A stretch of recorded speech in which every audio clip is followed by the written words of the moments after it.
Is causing harm ever justified? This is a question that has been debated throughout human history. Harm, in its broadest sense, is an act that infringes upon the well-being of an individual or a community. It's an act that shakes the very foundation of social structures, leading to conflicts and undermining the collective goals of a community. Through the lens of anthropology, we see that human societies have evolved complex systems of norms, values, and ethical codes to prevent harm. These systems facilitate cooperation, social cohesion, and mutual benefit, which are all essential for survival. This aversion to harmful behaviors is deeply rooted in the adaptive nature of human societies. Despite the universal disapproval of harm, there are instances where individuals might appear to approve of actions causing harm or injustice. But if harm is so universally disapproved, why do we still see instances of harm or injustice in our societies? Interestingly, there are scenarios where individuals might appear to approve of actions causing harm. Let's look into this intriguing aspect. There are several factors that contribute to this apparent approval of harmful actions. First up is cultural relativism. This is a concept where the values and norms of a culture are seen as valid only within that culture. So, what might seem harmful or unjust in one culture could be entirely acceptable or even praised in another. It's like looking at the world through a different lens, a lens that may sometimes distort our perception of harm. Societal pressures, too, play a significant role. The fear of being ostracized or the desire to fit in can often make individuals go along with actions they might otherwise disapprove of. It's like a domino effect where one person's approval can lead to another's, and before you know it, the line between right and wrong gets blurred. Next, we have a lack of empathy. This can be a major hindrance in recognizing harm. If an individual is unable to understand or share the feelings of another, they may fail to see the harm in certain actions. Imagine walking a mile in someone else's shoes, but not feeling the pinch of the pebbles or the heat of the sand. That's what a lack of empathy can do. Lastly, misinformation or ignorance can also lead to the approval of harmful actions. If an individual is not informed or aware of the consequences of an action, they might unknowingly endorse it. It's like applauding a magic trick without knowing the rabbit in the hat is distressed. So, it seems that the disapproval of harm is not as universal as we might think, but could there be instances where harm is not just tolerated but actively pursued? This thought leads us to our next discussion, the paradox of war and peace. But that's a topic for another scene. Stay tuned. The concept of war as a part of peace is a paradox that has intrigued philosophers and thinkers throughout history. This philosophical perspective may seem contradictory at first glance. How can something as destructive as war contribute to peace, one may ask? Yet this is a perspective that has found resonance in various cultures and epochs. At the heart of this idea is a Latin phrase, si vis pacem, para bellum. If you want peace, prepare for war. This phrase suggests a pragmatic approach to maintaining peace. It argues that a credible military deterrent can dissuade potential aggressors, thereby preventing conflicts from escalating into full-blown wars. Imagine a world where every nation maintains a robust defense force, not with the intent to wage wars, but to prevent them. In this world, the strength of a nation's military serves as a warning to potential adversaries. The inherent message is clear. We are prepared for war, but it is a war that we do not wish to fight. This balance of power, some argue, can effectively maintain peace. Yet this perspective is not without its complexities. It assumes that all nations act rationally and that the desire to avoid war is universal. It also places a heavy emphasis on power dynamics, often overlooking the role of diplomacy, dialogue, and other nonviolent means of conflict resolution. Moreover, this perspective raises a critical question. Can a world constantly on the brink of war truly be at peace? Or is it merely a facade, a veneer of calm hiding an undercurrent of perpetual tension and fear? However, this perspective is not without its critics. The idea that war and peace are two sides of the same coin is a contentious one. It sparks heated debates and challenges our understanding of what peace truly means. In the next scene, we will look deeper into the alternative viewpoint, which advocates for diplomacy and dialogue as the primary means of fostering lasting peace. Many argue that diplomacy, dialogue, and conflict prevention can achieve lasting peace without resorting to armed conflicts. This perspective, while seemingly idealistic, has a basis in reality. Let's dive into this alternative viewpoint. A key component of this perspective is diplomacy. Diplomacy is the art of managing international relations, often through the use of negotiation. It is a delicate balancing act, requiring an understanding of other cultures, the ability to communicate effectively, and the finesse to navigate sensitive issues. It is a tool that can be used to build bridges between nations, resolve disputes, and foster mutual understanding. Next, there's dialogue. Dialogue involves open communication between parties with the aim of understanding each other's viewpoints.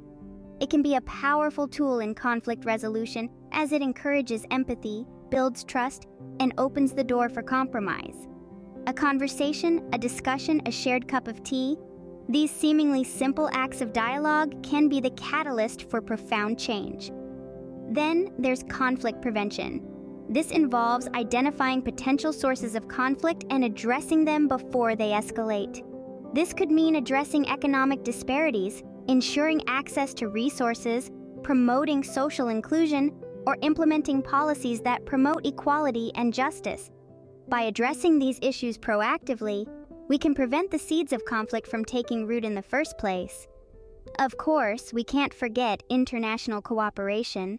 A world where nations work together, share resources, and collaborate on global issues is a world less likely to resort to conflict. Through international cooperation, we can address global challenges that no nation can tackle alone. Challenges like climate change, poverty, and disease. These methods, diplomacy, dialogue, conflict prevention, and international cooperation, offer a path to peace that doesn't rely on the threat of war. They require patience, empathy, understanding, and a commitment to mutual benefit. They may not be easy, and they may not be quick, but they hold the potential for a sustainable, lasting peace. So we see that the relationship between war and peace is complex and multifaceted. Different perspectives exist, each offering its own unique viewpoint on how to achieve and maintain peace. But perhaps, just perhaps, the path to peace lies not in the preparation for war, but in the pursuit of understanding, cooperation, and mutual respect. Let's look from this perspective. Imagine living in a world where you have to punch someone in the face to say hello. Sounds absurd, doesn't it? But that's exactly what we're doing when we talk about justifying harm in the pursuit of peace. We're essentially saying, hey, we want to live in harmony with you, but first we need to engage in a little bit of destruction just to make sure you know we're serious about this peace thing. It's like baking a cake and saying, well, we had to break a few eggs to make this delicious cake. Except in this case, the eggs are people's lives and the cake is a metaphorical representation of peace.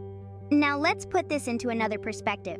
Imagine you're at a dinner party. The host serves you a bowl of soup. You take a sip and realize it's too hot. So you do the logical thing, you blow on it. But what if instead you decide to fight fire with fire, literally?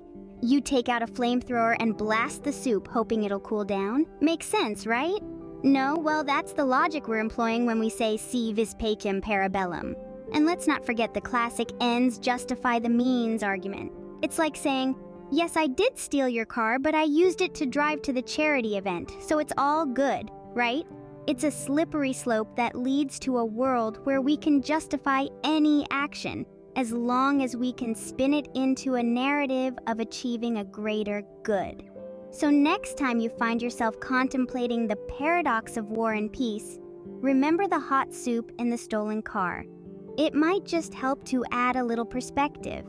It's clear that the issue of harm and its justification is not as straightforward as it may seem. As we have seen, the disapproval of actions causing harm is a fundamental principle in human societies. This principle has been the underpinning foundation of our cultures, shaping the norms, values, and ethical codes that facilitate social cohesion and mutual benefit. The disruption of these structures through acts of harm or infringement upon the well-being of individuals often leads to conflicts and undermines the collective goals of a community.